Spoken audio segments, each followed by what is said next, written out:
I'll be speaking on carbon taxation. So before I start, carbon taxation is of particular interest to me. I remember joining tax club it was after a tax watch like this that I attended in 100 level that I actually decided I was going to join the tax club.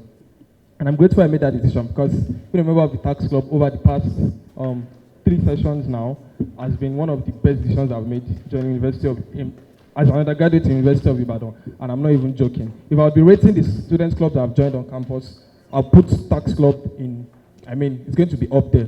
So yeah, let's get into, thank you very much. I mean those words, really. So, straight into carbon taxation. So, I'm sure you might be wondering, we're hearing about taxes and all of that, but carbon tax it sounds interesting, just like hearing green tax and all of that. So, we are examining today economic agents and the circular future. And we're looking at how to redefine the status quo. And I'll be taking you through what each of these things mean, and then narrowing down carbon taxation. So first off, economic agents are basically entities such as individuals and corporations that basically have an impact on the economy, whether through buying, selling, consumptions, and any other of their activities. So consumers are economic agents, producers, investors, entrepreneurs, and even firms, they are all economic agents. Now, what is a circular economy? So it's a model of production and consumption that involves actually sharing and making use of resources in a way that is different from the linear economic model.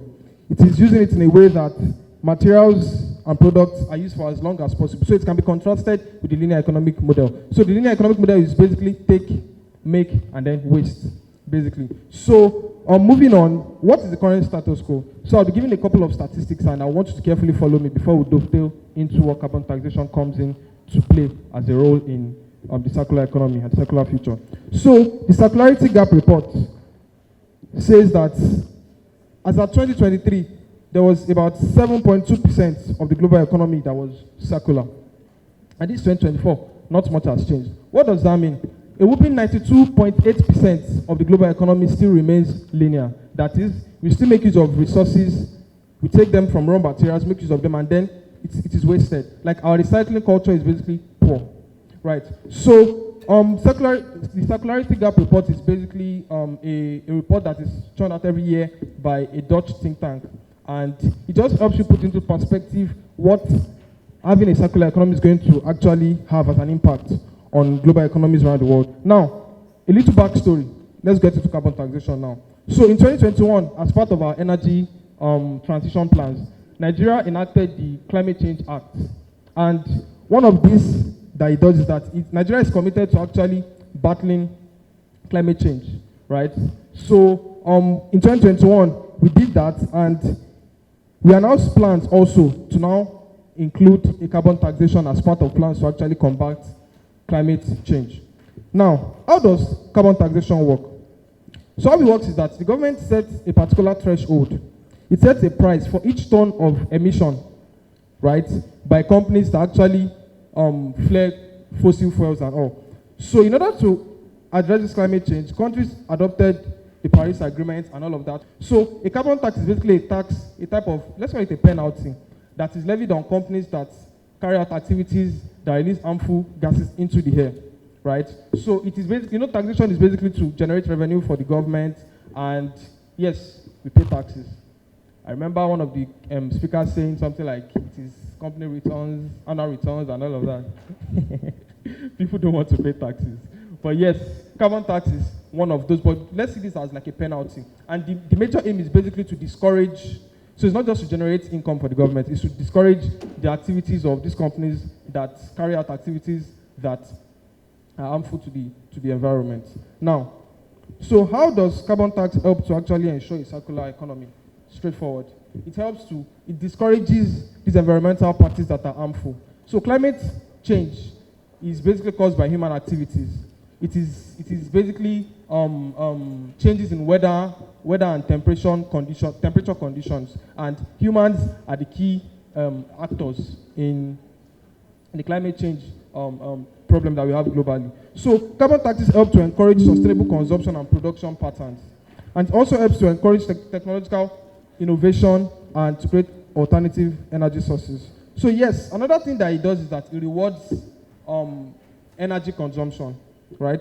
It rewards emission reduction. So now that company knows that, okay, if we pass this particular threshold of gases that we release into the air, we are going to pay this a particular amount. Of course, they will not want to pay. So they look for other methods, other alternatives, right, to actually do what they need to do. And in that way, the government also tries to reward them. So there are things called, there's something called carbon credits.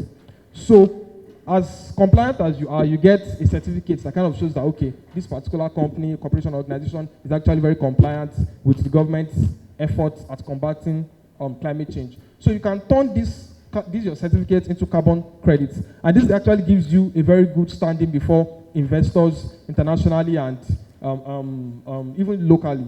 Because when investors, we have ESG standards. And one of the things that investors actually look at, how compliant as a company being to these environmental, social, and governance frameworks that are put in place. So when a company is able to get a very good carbon, when you get a certificate and all of that, that can turn into a very good carbon credit for you, it gives you a very good standing before investors, and you're able to get money for your company. Another thing that it does is that it is a very good instrument in reducing carbon consumption. It's a very good instrument in reducing carbon emission in consumption and production activities that we have. Now, all of this has been said, and it looks like carbon tax is all that. But there are actually some challenges. This is Nigeria. And many times, our problem is not implementation of laws. I mean, we have lots of laws, right? I'm a fourth-year law student, and I think the past couple of years, we've had to discover a lot of acts. Climate Change Act, so many acts, University of Ibadan Establishment Act, like so many acts that you'll be wondering where they are like all from and all of that. There are so many laws. But the problem many times is the implementation, right? And this implementation problem stems from lack of funds, even lack of political resolve and will to actually get things done. So let's look at some of the challenges that carbon tax coming in to play a key feature, to play a key role in the circular future can actually have. Number one is the burden it has on consumers. So there are fears that, okay, when you are saying companies will pay this particular amount if they pass the carbon threshold, they might actually want to pass down that liability on the final consumers. So there's no problem, we would pay if our activities pass that particular threshold. But the final consumers, probably the fuel prices or something get increased, right? So you are the ones that bear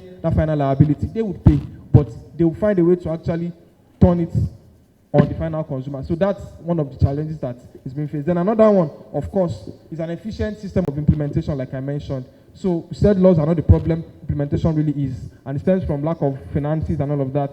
I personally don't believe that Nigeria has no finances or has no money. I just believe that our priorities are actually, they need to actually be reorganized, right? If you know how much the health sector, education and all get as touching national budget, you would want the government to do better. So another thing is that deforestation might actually increase. Now that companies have to, now that people have to get alternative energy sources for household use, they might have to, go the local way of having to fell trees and use them to actually cook and do all sorts.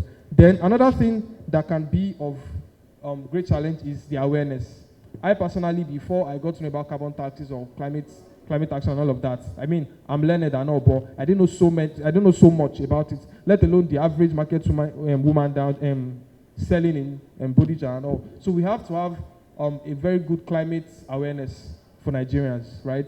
Widespread education, make people understand that, okay, our actions actually impact the environment in ways that we could actually do better on. Then, when this is done, it would actually also help our implementation strategies. People would know how much impact the activities have on the environment. And then this helps the government to actually disburse the funds that will be needed to address these things. So in conclusion, the carbon tax system will actually constitute projects and initiatives that have the potential to lower overall greenhouse gas or carbon emissions.